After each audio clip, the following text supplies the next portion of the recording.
স্বাগত দেশ বাণিজ্যে, সঙ্গে আছি আমি সাদিয়া লাবনী। শরিয়া ভিত্তিক 5 বেসরকারি ব্যাংক একীভূত করার সিদ্ধান্তের বৈধতা চ্যালেঞ্জ করে হাইকোর্টে রিট দায়ের করা হয়েছে। মঙ্গলবার ব্যাংকের সাধারণ বিনিয়োগকারী শহীদুল ইসলামের পক্ষে ব্যারিস্টার মাহসিব হোসাইন এই রিট দায়ের করেন। এতে বাংলাদেশ ব্যাংকের গভর্নর, অর্থ সচিব সহ সংশ্লিষ্টদের বিবাদী করা হয়েছে। সংকটে পড়া এই 5 ব্যাংক একীভূত করার প্রস্তাব গত 9 অক্টোবর অনুমোদন করে উপদেষ্টা পরিষদ। ব্যাংকগুলো হচ্ছে first security Islami bank, global Islami bank, union bank, Exim bank ও সোশ্যাল ইসলামী ব্যাংক। এই 5 ব্যাংক নিয়ে নতুন একটি শরিয়া ভিত্তিক ব্যাংক গঠনের বিষয়টি প্রক্রিয়াধীন। নতুন ব্যাংকের জন্য নাম প্রস্তাব করা হয়েছে দুটি সম্মিলিত ইসলামী ব্যাংক নামে।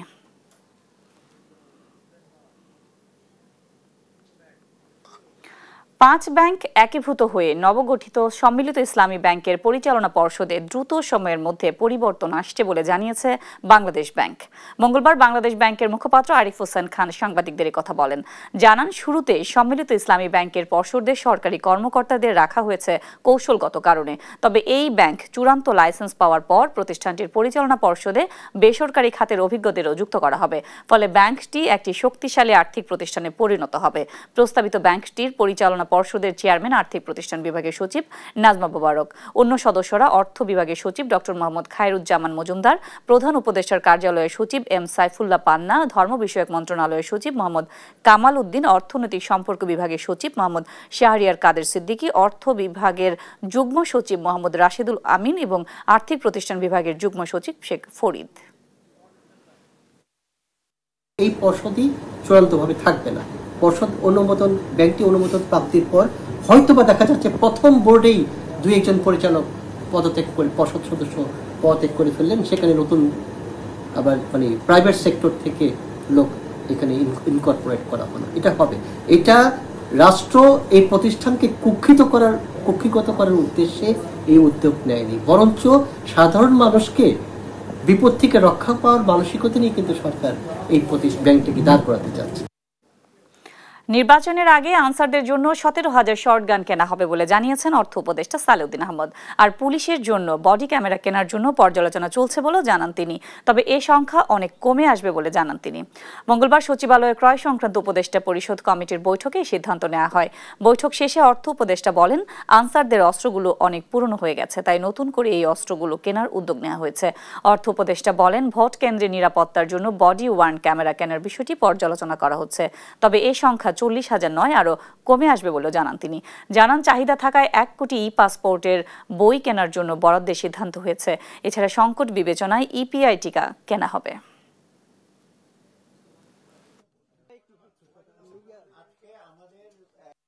এটা একটা ইনফ্রাস্ট্রাকচার, আমি ডিটেল আজকে ইকোনমিক অ্যাফেয়ার্স কমিটিতে ইচ্ছা হয়েছে, স্পেসিফিক জিনিসটা ওরা নিয়ে আসবে ওরা।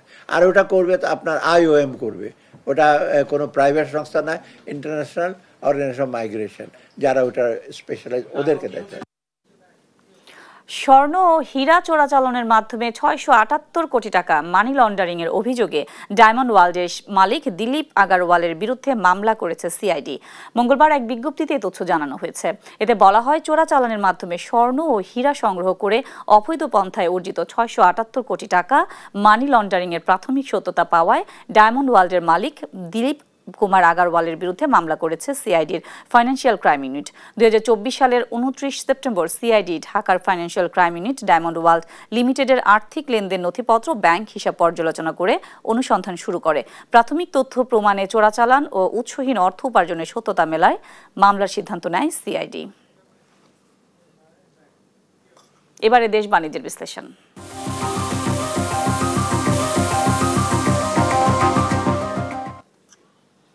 রমজানে ব্যবহৃত অতি প্রয়োজনীয় পণ্যের আমদানি ঋণপত্র খোলার হার বেড়েছে।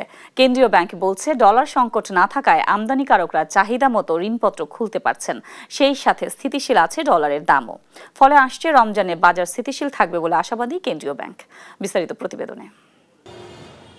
গত সেপ্টেম্বর ও অক্টোবরে রমজানে প্রয়োজনীয় 9 পণ্যের মোট 10,87,000 টনের এলসি খোলা হয়েছে। আগের বছরের একই সময়ের তুলনায় যা 1,56,000 টন বা প্রায় 17% বেশি। এলসি সবচেয়ে বেশি বেড়েছে খেজুরে। গত 2 মাসে 10,165 টন খেজুর আমদানির এলসি খোলা হয়েছে, যা আগের বছরের একই সময়ের চেয়ে 231% বেশি।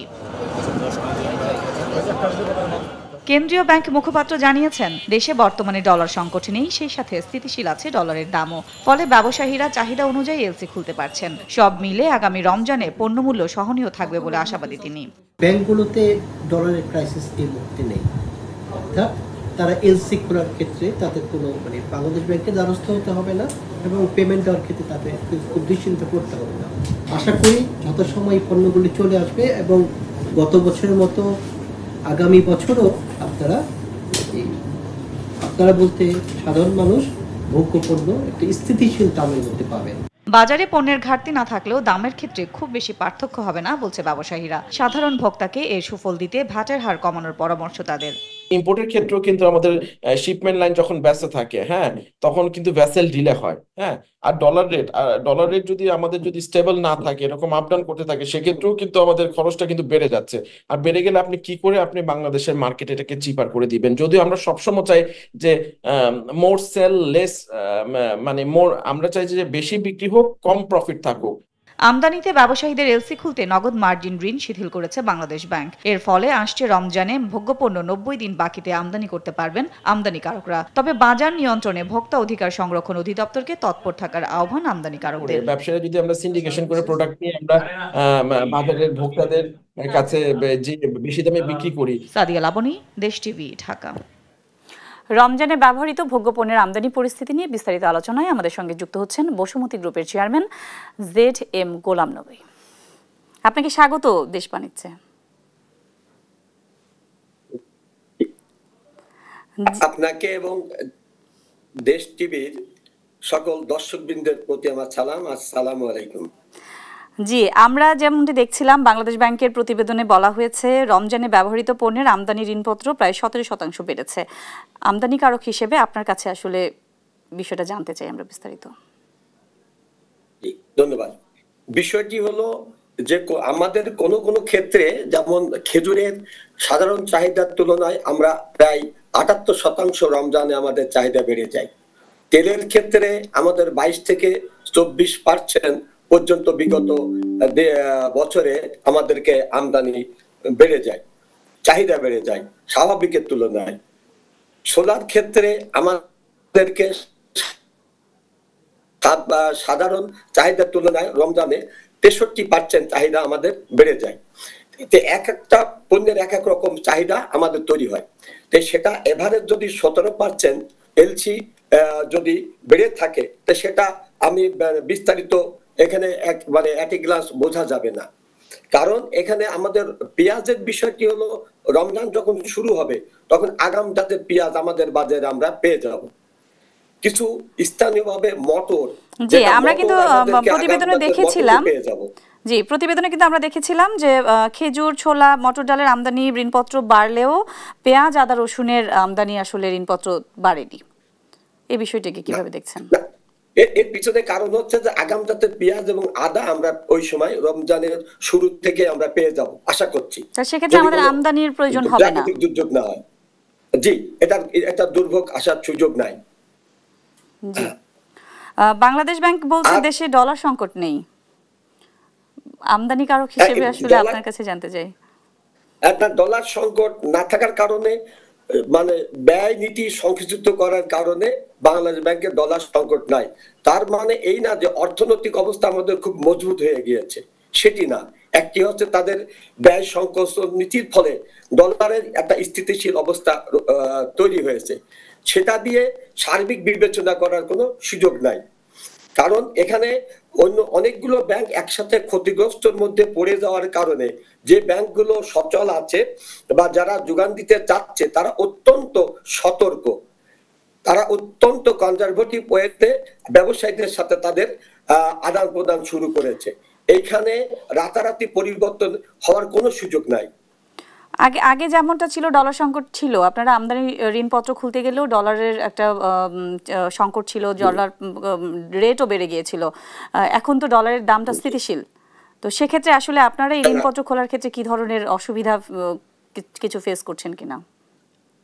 জি জি, এটা তো আমি আপনাকে বলতে চাচ্ছি যে সরকার অনেক ঋণ আপাতত নিরুৎসাহিত করেছে, অনেক ঋণপত্র। সেইখানে আমরা অত্যাবশ্যকীয় যে পণ্য, অতি জরুরি অত্যাবশ্যকীয় যে পণ্য, সেই ক্ষেত্রে সরকার আমাদেরকে অনেক সুযোগ রেখেছে, ধন্যবাদ। কিন্তু এই সুযোগটা কাউকে না কাউকে 18 কোটি মানুষের জন্য শুধু একটা বিবৃতি যথেষ্ট না। কে এই দায়িত্ব নেবে রমজানের আমাদের যারা বাজার ব্যবস্থাকে স্থিতিশীল রাখার জন্য এই 18 কোটি মানুষের রমজানের যাতে বাড়তি চাপ তৈরি না হয়, যাতে বাড়তি কোন বিপদের মধ্যে না যেতে হয়, এর জন্য একজন দায়িত্ব নিতে হবে বা কয়েকটা জোটকে করে একত্রিত দায়িত্ব নিতে হবে। সে দায়িত্ব ব্যক্তির যত পর্যন্ত তার অ্যানাউন্সমেন্ট, তার বক্তব্য, তার বিবৃতি পরিষ্কার না হবে তত সময় পর্যন্ত এই ঘোষণা বা এই পরিপত্র এগুলো কোনো কাজে আসবে না। কেন আমরা আগের দিনে দেখেছি শুধু শক্ত কথা, শক্ত পদক্ষেপ এবং অতি দরদি মানুষ যখন কথা বলেছে তখনই এদেশের জনগণ সেখানে তাদের একটা আয়াসের জায়গাটা পেয়েছে। তারা বিভিন্ন তসবির হাত থেকে নিজেদেরকে বাঁচাতে পেরেছে। সেই রকম একটা পরিস্থিতি একটা আমাদের তৈরি হওয়া দরকার।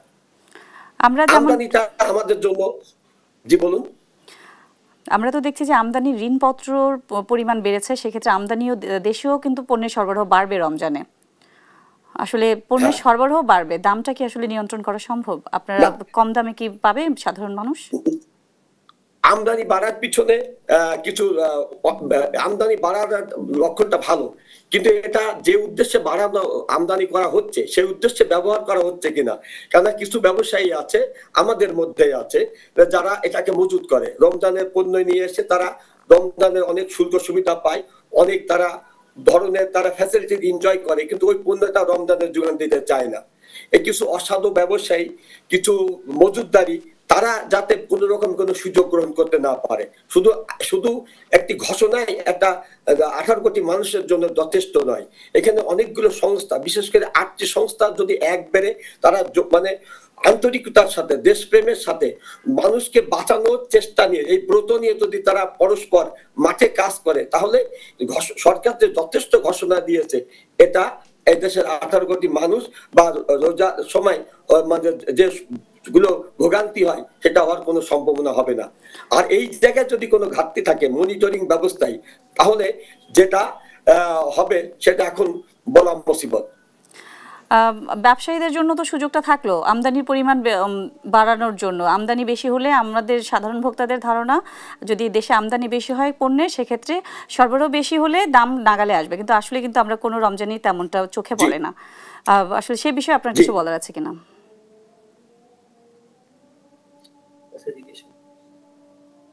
আমার বিষয়টা আমদানিটা সহজীকরণ করতে হবে, সাপ্লাই চেনটা সক্রিয় ও স্বচ্ছতা আনতে হবে। তৃতীয়ত নজর রাখতে হবে মজুতদারি অসৎ ব্যবসায়ীদের প্রতি তীক্ষ্ণ নজর রাখতে হবে, যারা বাজার ব্যবস্থাকে ধ্বংস করে দেওয়ার জন্য নিজেদের সুবিধার জন্য যাতে কোনো ফায়দা নিতে না পারে। এর জন্য সরকারের বিভিন্ন পর্যায়ে সংস্থা আছে, মনিটরিং সেল আছে, তারা মাঠে থাকতে হবে। শুধু ঘোষণা দিয়ে ঘরে বসে থাকলে বা অফিসে ভাড়া দিলে এটা জনগণ সুফল পাবে না। এই 3টা কাজের প্রতি সরকারের অত্যন্ত তীক্ষ্ণ নজর। সেক্ষেত্রে ব্যবসায়ী হিসেবে আপনাদের দায়বদ্ধতাটা কোথায় আছে? ব্যবসায়ী হিসাবে আমাদের দায়বদ্ধতা, আমরা এখন পর্যন্ত সরকার যে বাংলাদেশ কেন্দ্রীয় ব্যাংক থেকে ঘোষণা দিয়েছে, আমরা ব্যাংকে যাই এই ঘোষণার সাথে ব্যাংকের চরিত্র আমরা মিলাতে পারছি না। কেননা ব্যাংক তার জায়গায় একই রকমই আছে, সরকারের আন্তরিকতা আছে, বাংলাদেশ ব্যাংক কেন্দ্রীয় ব্যাংক অথরিটি হিসাবে যে ঘোষণা দিয়েছে সঠিক আছে, কিন্তু বিষয়টি হলো এটা রাতারাতি তো পরিবর্তন হবে না। বাংলাদেশ ব্যাংকের গাইডলাইন থাকতে হবে, স্বচ্ছ গাইডলাইন থাকতে হবে, নীতিমালা থাকতে হবে যে এই ক্রাইটেরিয়া মিট আপ যদি করে তাকে অবশ্যই ঋণপত্রের সুবিধা দিতে হবে। কিন্তু এখানে বাংলাদেশ ব্যাংক বলেছে ন্যূনতম মার্জিনের ভিত্তিতে তোমরা এলসি করো, আর ব্যাংক কাস্টমারের সম্পর্কের ভিত্তিতে তারা এই সুবিধাগুলো ভোগ করবে। এই কথাটি একটা জাতিকে বাঁচানোর জন্য সম্পূর্ণ কথা না, এর জন্য একটা পদক্ষেপ দরকার। বাংলাদেশ ব্যাংক এই বিষয়ে কি কোনো মনিটরিং সেল মাঠে এখন আমরা দেখি নাই, যে বাংলাদেশ ব্যাংকের ঘোষণার সাথে তফসিলি ব্যাংকগুলো তাদের এই মিলিয়ে কাজ করছে কিনা। একদম আমি শেষ প্রশ্ন করব আপনার কাছে, আপনার দৃষ্টিতে আসছে রমজানে আসলে বাজার আসলে স্থিতিশীল থাকবে কিনা? আমরা যেমনটি দেখলাম যে আমদানি ঋণপত্র প্রচুর বেড়েছে এবং আমদানি সেগুলো দেশেও ঢুকবে সেই পণ্য। আপনার দৃষ্টিতে আসলেও কি বাজার স্থিতিশীল থাকবে কিনা? Thank you. না, বিষয়টি হলো আমদানি যা বেড়েছে 17% না, আমাদের আমদানি বৃদ্ধি হতে হবে 24 থেকে 28%।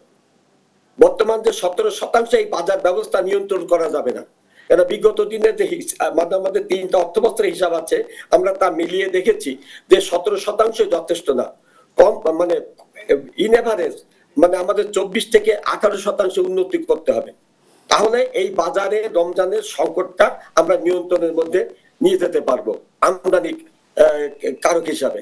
দেশের বাজারে স্বর্ণের দাম ইতিহাসের সর্বোচ্চ পর্যায়ে পৌঁছানোর প্রেক্ষাপটে স্বর্ণ রূপার স্মারক মুদ্রার দাম সমন্বয় করেছে বাংলাদেশ ব্যাংক। এতে প্রতিটি স্বর্ণের স্মারক মুদ্রার দাম 15,000 টাকা বাড়িয়ে 1,85,000 টাকা নতুন মূল্য নির্ধারণ করা হয়েছে, যা আগে ছিল 1,70,000 টাকা। আন্তর্জাতিক ও স্থানীয় বাজারে স্বর্ণের দাম বেড়ে যাওয়ায় এই সিদ্ধান্ত নেওয়া হয়েছে বলে জানিয়েছে কেন্দ্রীয় ব্যাংক।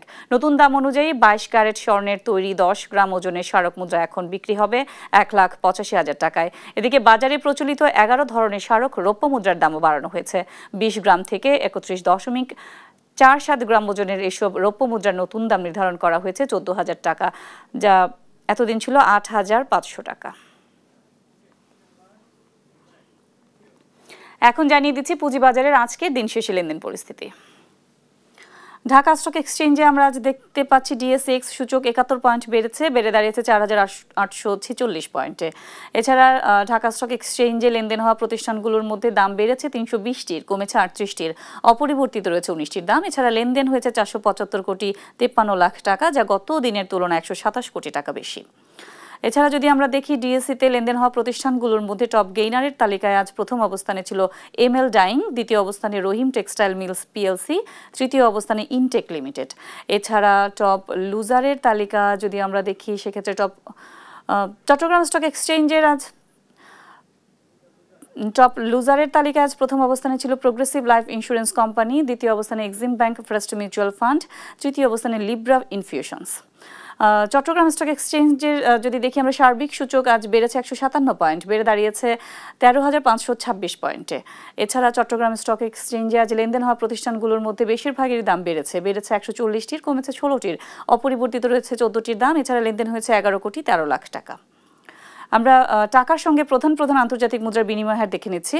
ইউএস ডলার কিনতে আজ খরচ করতে হবে 122 টাকা 80 পয়সা, বিক্রি হচ্ছে 121 টাকা 80 পয়সায়। পাউন্ডের ক্রয় মূল্য 165 টাকা 75 পয়সা, বিক্রি হচ্ছে 158 টাকা 69 পয়সা। এছাড়া ইউরোর ক্রয় মূল্য 146 টাকা 37 পয়সা এবং বিক্রি হচ্ছে 140 টাকা 56 পয়সায়। এদিকে আজ জাপানি ইয়েন কিনতে খরচ হচ্ছে 81 পয়সা, বিক্রি হচ্ছে 75 পয়সায়। সৌদি রিয়েলের ক্রয় মূল্য 33 টাকা 13 পয়সা, বিক্রি হচ্ছে 32 টাকা 37 পয়সা। এছাড়া মালয়েশিয়ান রিঙ্গিত কিনতে খরচ হচ্ছে 29 টাকা 89 পয়সা, বিক্রি হচ্ছে 29 টাকায়। এছাড়া আজ সিঙ্গাপুরি ডলারের ক্রয় মূল্য 97 টাকা 52 পয়সা এবং বিক্রি হচ্ছে 92 টাকা 99 পয়সায়। ইন্ডিয়ান রুপি কিনতে খরচ হচ্ছে 1 টাকা 47 পয়সা, বিক্রি হচ্ছে 1 টাকা 30 পয়সায়। চাইনিজ ইয়েনের ক্রয় মূল্য 19 টাকা 7 পয়সা, বিক্রি হচ্ছে 17 টাকা 7 পয়সায়। আজ স্বর্ণের দাম যদি দেখি, আন্তর্জাতিক বাজারে আজ স্বর্ণের দাম কমেছে, $6 দাম কমেছে, প্রতি আউন্স বিক্রি হচ্ছে $4,038। এছাড়া দেশের বাজারে অপরিবর্তিত রয়েছে স্বর্ণের দাম বিক্রি হচ্ছে 2,08,272 টাকায়। এখন জানিয়ে দিচ্ছি চাকরির খবর। নিয়োগ বিজ্ঞপ্তি প্রকাশ করেছে যুব ও ক্রীড়া মন্ত্রণালয়াধীন যুব কল্যাণ তহবিল ব্যবস্থাপনা বোর্ড। প্রতিষ্ঠানটি বিভিন্ন গ্রেডে জনবল নিয়োগের লক্ষ্যে এই বিজ্ঞপ্তি দিয়েছে। 16 নভেম্বর থেকেই শুরু হয়েছে আবেদন নেওয়া। আবেদন করা যাবে আগামী 30 নভেম্বর পর্যন্ত। আগ্রহী প্রার্থীরা অনলাইনে আবেদন করতে পারবেন। এদিকে নিয়োগ বিজ্ঞপ্তি প্রকাশ করেছে ব্র্যাক ব্যাংক। প্রতিষ্ঠানটিতে অ্যাসোসিয়েট ম্যানেজার পদে জনবল নিয়োগে বিজ্ঞপ্তি দেওয়া হয়েছে। প্রার্থীকে অবশ্যই স্নাতক অথবা সমমান ডিগ্রিধারী হতে হবে। আগ্রহীরা আগামী 25 নভেম্বর পর্যন্ত আবেদন করতে পারবেন।